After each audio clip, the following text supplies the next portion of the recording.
de t'envoyer dans une mission de prêche à travers le monde. Il y a beaucoup de chrétiens de nom qui, confrontés à des difficultés et à des problèmes, recourent aux prêtres féticheurs du moins, et autres puissances ténèbres pour tout genre d'assistance. Par conséquent, à leur mort, ils ne pourront rencontrer le Christ, car par leurs actes, Satan leur a imprimé sa marque spirituelle. Pour t'assister dans ta tâche, afin que les hommes t'écoutent et te suivent, tu accompliras des prodiges miraculeux de guérison divine au nom de Jésus-Christ. Et papa dit, la partie qui l'intéresse, la version anglaise a dit, il y a plusieurs nommés chrétiens, les chrétiens de nom, qui toujours y prient que Dieu ne les a même pas comptés parmi ceux de cette église. Donc Dieu dit, je ne veux pas que vous soyez par nombre en tant que membre de l'église. Je veux être un membre évident et tout fidèle évident de cette église est témoigné par puissance. Tout vrai fidèle de cette église est un témoignage de puissance. Rend témoignage de puissance, de la puissance du moins. Donc, quand on enlève cette puissance, tu deviens seul. En enlevant la puissance, tu es seul. Donc, tous les autres membres qui vont peut-être vers d'autres puissances, ils se trompent. Parce que la chose est déjà là.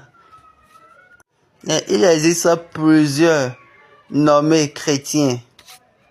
Les chrétiens nominaux qui, confrontés à des difficultés et les problèmes de ce monde, ils vont vers les prêtres féticheurs ou bien vers d'autres puissances ténébreuses ou bien toute autre nature d'assistance.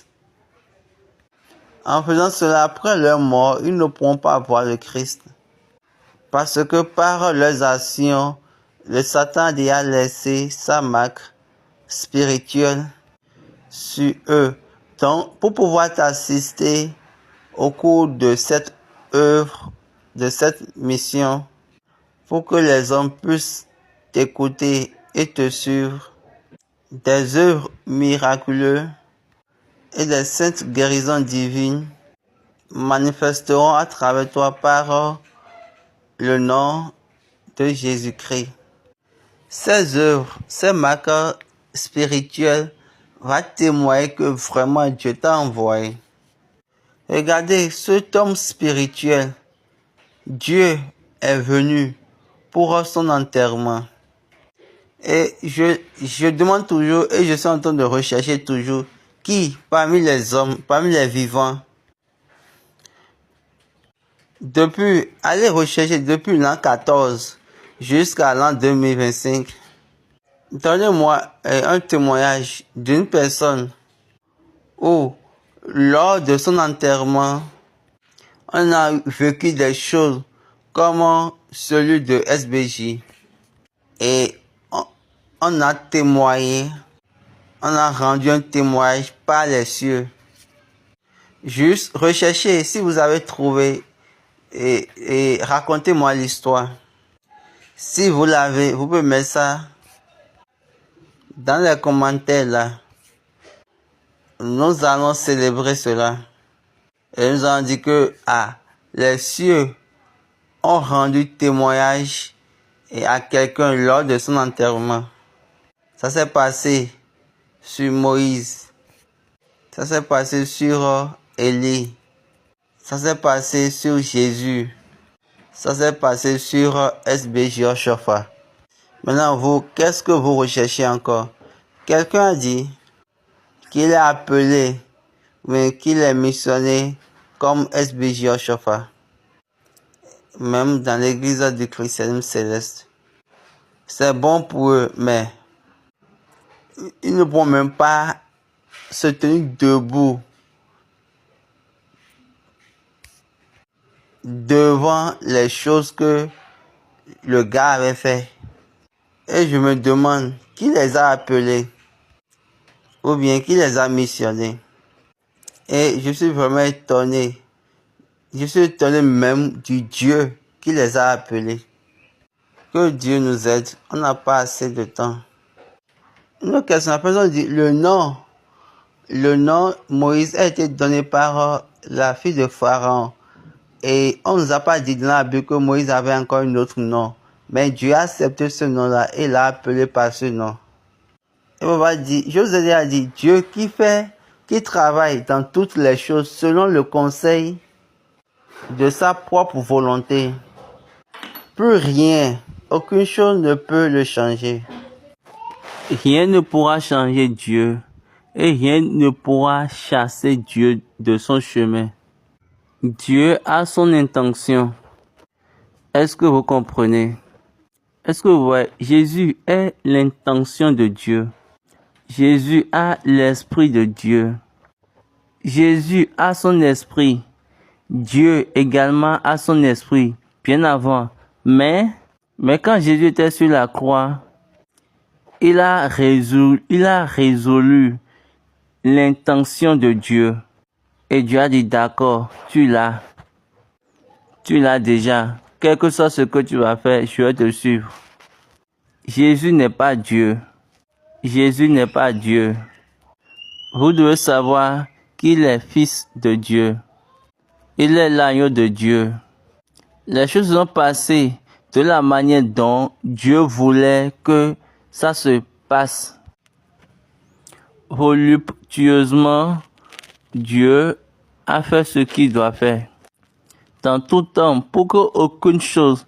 D'ailleurs, quand j'enseignais la série abrahamique, j'ai parlé de cette chose-là. J'ai dit que Dieu a adopté l'erreur d'Abraham dans la circoncision. Vous savez pourquoi? Pour que Dieu soit la tête de tout non-circoncis. Pour qu'aucune chose ne soit en dehors de son contrôle. Il a mis toutes les choses en lui. Même les œuvres des méchants va accomplir le but de Dieu. Gloire à son nom dans les lieux très élevés. Alléluia. La 6e question est la dernière. Il y a un moment pour cette assemblée et pour que toute transgression, il y aura en même temps du jugement. Et en ce temps-là, si tu ne respectes pas les choses, tu ne peux pas entrer dans l'église.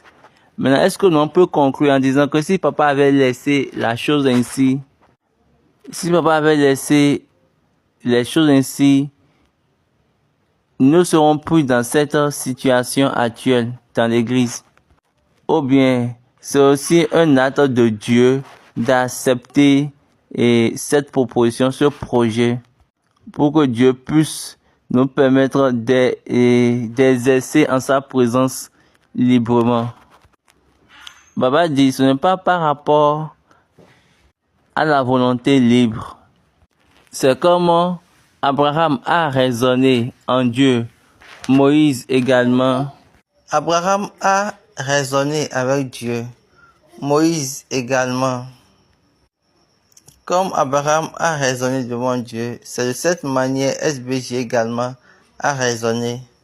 Abraham a dit, j'ai appris ça là de toi. Maintenant, est-ce que toi maintenant tu vas détruire les justes et les injustes? Ces choses-là, ça serait un peu bizarre. les juges, les justes sont les juges du monde entier. Moïse a dit à Dieu, non, si tu fais cela, l'Égypte dira que toi tu n'as aucune force pour pouvoir, aucune puissance pour pouvoir les sauver. Et Dieu fait une marche arrière. Maintenant, comme SBJ est quelqu'un comme toi et moi, il a parlé à Dieu. Si vous dites que cette église va sanctifier le monde et qu'elle a besoin de vos enfants, parce que SBJ nous a dit, ceux qui étaient morts bien avant Christ, c'était un acte de Dieu. Dieu a besoin maintenant de les sauver de la mort, à partir de la mort du Christ. Je vous ai déjà dit au cours de cet enseignement, le jugement ne fait pas partie des choses, de l'acte. On dit, le jour où tu en mangeras le fruit, tu mourras certainement. Et la mort est venue. Et Dieu n'a plus aucune affaire dans le schéma spirituel, dans le dossier sanguin éternel. Il y avait une représentation qui va maintenant amener le jugement. C'est pour cette raison, la Bible a dit, Dieu a maintenant donné son Fils pour juger toutes choses. Et quand le Fils est venu, il a donné sa vie afin que le livre soit ouvert à tout le monde. Papa a dit, pas la personne qui m'a envoyé, l'âme de ceux qui étaient morts dans la désobéissance au temps de Noé, Dieu les rachète à travers cette église. Il a échangé, il a eu de la convection avec la personne, conversation du moins avec la personne qui l'a envoyé, avec la personne qui l'a appelé. Si ils doivent venir, et si on arrête leurs parents, comment ceux-là vont venir? Quand même leurs parents ne sont pas encore nés. Papa a discuté avec la personne qui l'a envoyé. Si ceux-là, ceux qui sont morts au temps de Noé doivent être rachetés et on ne permet pas à leurs parents de vivre. Leurs parents ne sont même pas encore nés. Donc, laissons-les ainsi. À la fin, tu vas les séparer.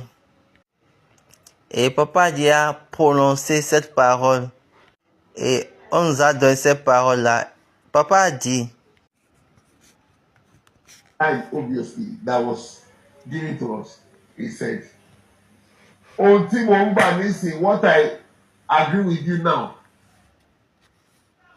Et papa a dit, ce que moi j'ai accepté, ce que j'ai autorisé pour vous, la personne qui viendra après moi ne va pas l'accepter.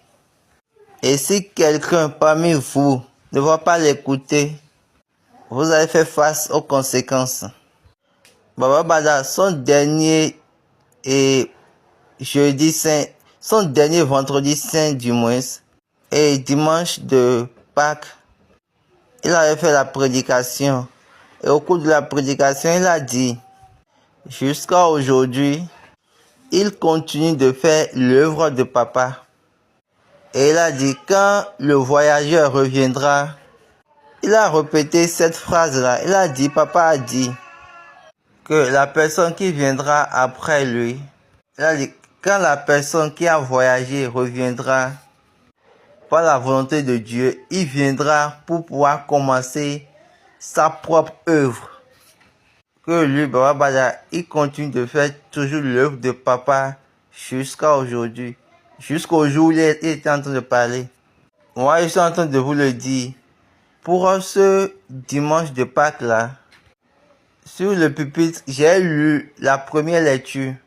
Moi, le frère ici, Ademola Samuel, j'ai lu la première lecture à Baba Bada sur le pupitre. Allez chercher la vidéo. Moi, je ne vais mentir dans aucune chose. Et même la lecture qu'on a lue ce jour-là, ce n'est même pas cette lecture qu'il a utilisée. Il a utilisé les 2 versets bien avant les versets de la lecture du jour. Je ne peux pas oublier cela. Donc, dans l'intention de Dieu, dans son esprit, il a son chemin. Donc, c'est SBJ seul qui a pu raisonner avec Dieu pour pouvoir rendre cette ligne-là possible. Donc, quand cette puissance-là va maintenant s'installer, la personne qui va venir maintenant pourra chasser la puissance avec sa force. Et de là, l'Église va réellement faire son travail. Vous savez que vous n'êtes pas dans la puissance. C'est la puissance qui va travailler pour l'Église. Que Dieu soit avec nous. Cette première question était de la part de la même personne. Baba dit, ce qu'on dit à l'entrée, quand on veut prendre de communion, quand on veut faire action de grâce, toutes ces choses-là, nous, on les a appris des anciens. On les a appris des anciens. J'avais dit en tant que je ne veux plus enseigner certaines choses, sauf si ils viennent pour demander. Mais les personnes, les choses qu'elles ne connaissent pas, elles abusent. J'ai donné plusieurs enseignements et je ris juste quand j'entends et je dis toujours aux personnes, il faut confirmer par témoignage. Il faut les confirmer si ils sont vrais les enseignements. Nous allons enseigner avec le temps la doctrine de l'Église. Une question de la part d'évangéliste Maounion, chant de Dieu. J'aimerais savoir comment Melchisedec avait accompli son travail en son temps. Comment il avait travaillé en son temps. La réponse de Baba, Melchisedec n'est pas un homme, mais c'est un Dieu. Mais il est Dieu. J'ai déjà dit cela plusieurs fois. Dieu, dans son office de prêtre ou de sacrificateur, la Bible a dit prêtre de Dieu. Non, mais ce n'est pas ça. Il n'est pas prêtre de Dieu. Il n'y a aucun prêtre pour Dieu. Non. Mais il n'y a aucun prêtre de Dieu. 2 personnes existaient dans l'éternité. Le Tout-Puissant lui-même, c'est-à-dire le Père et son agneau. Je n'ai pas dit son fils, j'ai dit son agneau. C'est pour cela dans l'Apocalypse, c'est uniquement l'agneau qu'on a vu. Est-ce que vous comprenez? Donc lui et son agneau étaient les personnes qui existaient dans l'éternité. Et Dieu, Yahweh, a fait de lui-même prêtre. Il s'est fait prêtre pour offrir son agneau. Oui, ils s'étaient mis en accord. Les 2, ils se sont mis en accord. Donc il y a une distinction entre les 2, l'agneau et le Père. C'est ça, Psaume 16 a fait sortir. Tu ne vas pas laisser mon âme dans l'enfer. Lisons. Psaume 16 à partir du verset 7. Je bénis l'Éternel, mon conseiller. La nuit même, mon cœur m'exhorte. J'ai constamment l'Éternel sous mes yeux. Quand il est à ma droite, je ne chancelle point. Aussi mon cœur est dans la joie, mon esprit dans l'allégresse, et mon corps repose en sécurité, car tu ne livreras pas mon âme au séjour des morts. Tu ne permettras pas que ton bien-aimé soit corrompu. Tu me feras connaître le sentier de la vie. il y a d'abondantes joies devant ta face, des délices éternelles à ta droite. Ici, la version anglaise a dit, je bénis l'Éternel, je bénis Dieu qui m'a donné ce conseil. Donc là, il a le Tout-Puissant. Donc là, c'était entre l'agneau et le Tout-Puissant. Son Père est toujours au devant de lui. À son côté droit, je ne pourrai être jamais enlevé. De là, donc c'est ça, c'est ce que disait le Seigneur, le Jésus. La seule représentation qu'il a, la seule figure qu'il a devant lui, c'est son Père. C'était son Père. Lui qui m'a envoyé. C'est pour cette raison, Pierre va dire, nous avons le tombeau de David ici. Mais cet homme, lui, son tombeau, ou bien son cercueil est vide. Continuons avec Psaume 16. De là, je suis dans l'allégresse. Ma gloire se réjouit. Ma chair va se reposer en paix, en espoir. C'est-à-dire, ma chair va se reposer en espérance. Tu ne vas pas laisser mon âme dans l'enfer. Donc ça, c'est l'accord. L'accord. Là, c'est le conseil qui est entre eux les deux. Donc, l'agneau a accepté pour que le Père puisse. Il a accepté pour que le Père puisse le tuer. Mais vous savez, Dieu, il opère, il se manifeste différemment dans différentes identités. Le Dieu, il est le Père. Il est un Père. C'est un Père. C'est un prêtre, c'est-à-dire c'est un sacrificateur. Et il est Dieu. Et il est la personne qui appelle, l'appeleur. Jésus sur la croix a fait deux choses. Jésus sur la croix a utilisé deux choses. Il a utilisé le Père, il a encore utilisé le Dieu. Quand il s'agit de la familiarité, quand il s'agit d'émotion, il dit, Père, pardonne-les. Père, c'est dans tes mains que je remets mon esprit. Maintenant, quand il s'agit de sa mission, là, quand il s'agit de l'office, il dit, mon Dieu, pourquoi m'as-tu abandonné? Il y a d'autres personnes, elles disent que Jésus est Dieu.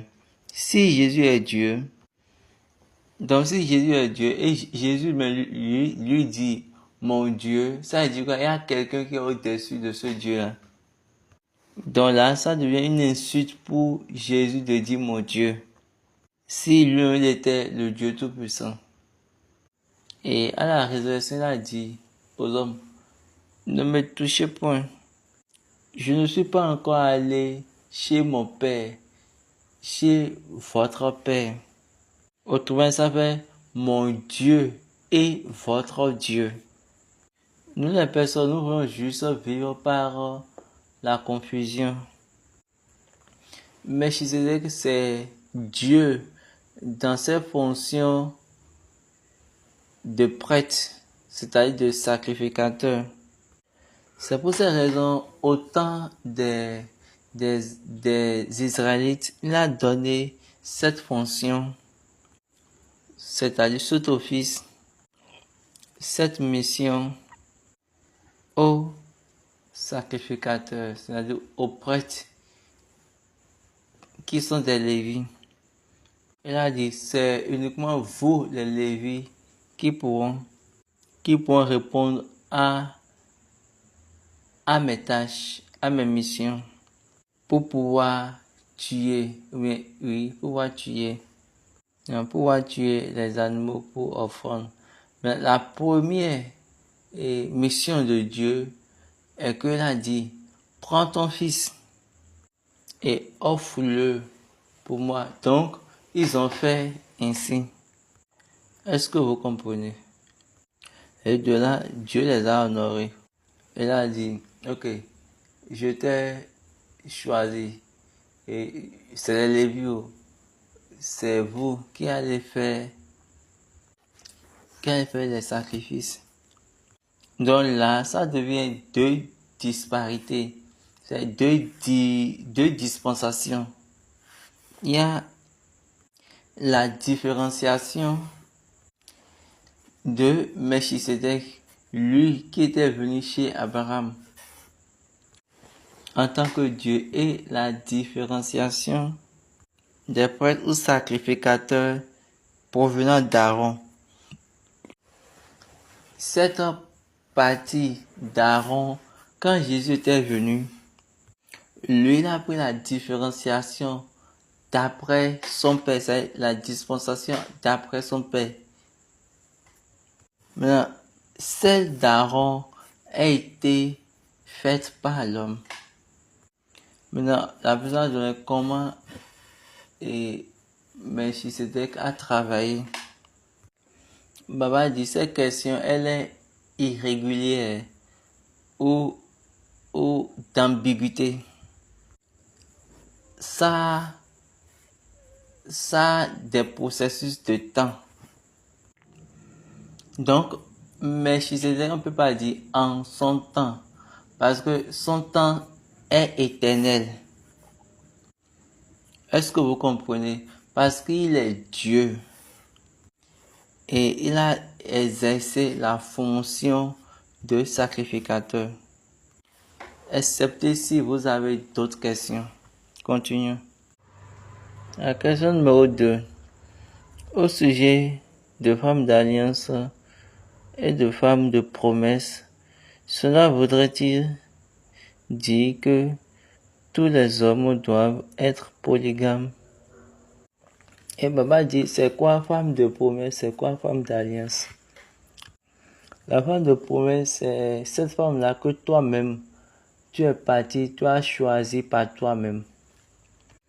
Tu as donné ta parole à cette personne. Maintenant, la femme d'alliance, c'est la femme de ton alliance. Je vous ai déjà dit, souvent l'homme et Dieu, cela n'ont pas la même manière de voir les choses. Dieu ne le fait pas, c'est vous-même qui faites les deux.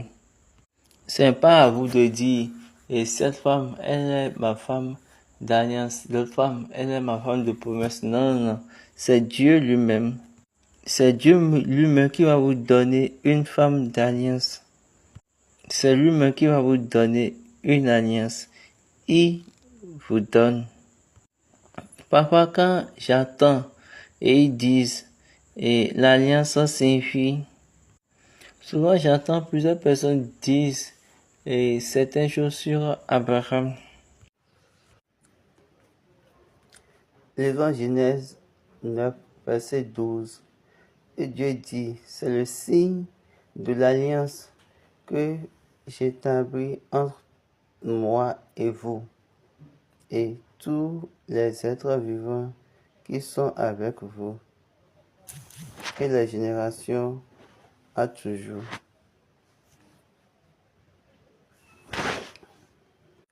Ce n'est pas à vous de venir dans l'alliance, c'est à Dieu de vous donner l'alliance. Quand j'entends parfois que les gens disent et l'alliance c'est coupé, c'est-à-dire la circoncision, car Abraham a coupé à son premier fils. Là, la Bible dit le signe de mon alliance. Ce fait-là, c'est le signe de l'alliance. Comment on dit le signe d'une banque, le signe de la banque, le signe qui va faire opérer mon alliance. Le signe qui va faire que mon alliance sera manifestée en vous. Ce n'est pas mon alliance. Ça, c'est le signe qui va faire que mon alliance va travailler en vous. Je serai votre Dieu. Je serai le Dieu de votre postérité après vous. C'est ça là l'alliance. Maintenant, pour que moi je sois votre Dieu, vous devez faire ceci. Genèse 17, verset 11. Vous vous circoncirez et ce sera un signe d'alliance entre moi et vous. Et on va dire le signe. Ça, ce n'est pas mon alliance. Que Dieu nous aide juste. Même ce qu'on comprend dans cette église, l'église du Christ céleste. Cette église, elle est terrible. Ce qu'on entend actuellement dans l'église, c'est terrible. Parce que nous avons plusieurs enseignants. Nous avons des théologiens. Oui, c'est bon, c'est bon. Gardez-les ainsi. Même moi, je ne supporte pas cela. Moi, je ne veux pas louer ce que Dieu a totalement ou absolument refusé.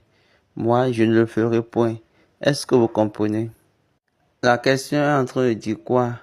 Femme d'alliance, femme de promesse. C'est cette femme-là que Dieu t'a proposée. C'est celle-là qui est ta femme d'alliance. Je vous ai déjà dit sur cette plateforme que l'alliance se définit comme une définition selon Dieu. L'alliance, c'est la puissance qui positionne toi à prendre part en tant que partenaire. L'alliance, la puissance qui te positionne pour prendre part dedans en tant que partenaire. C'est ça l'alliance. Donc la personne sur qui Dieu a sa parole pour toi. J'ai entendu les gens dire que Dieu a dit et tu choisis et ta femme, tu fais ton mariage. Ça, c'est un mariage erroné. On ne peut pas appeler ça là mariage. On peut l'appeler peut-être célébration et des mariés. Tous ces chants de mariage, à la fin, auront de problèmes. Parce que le mariage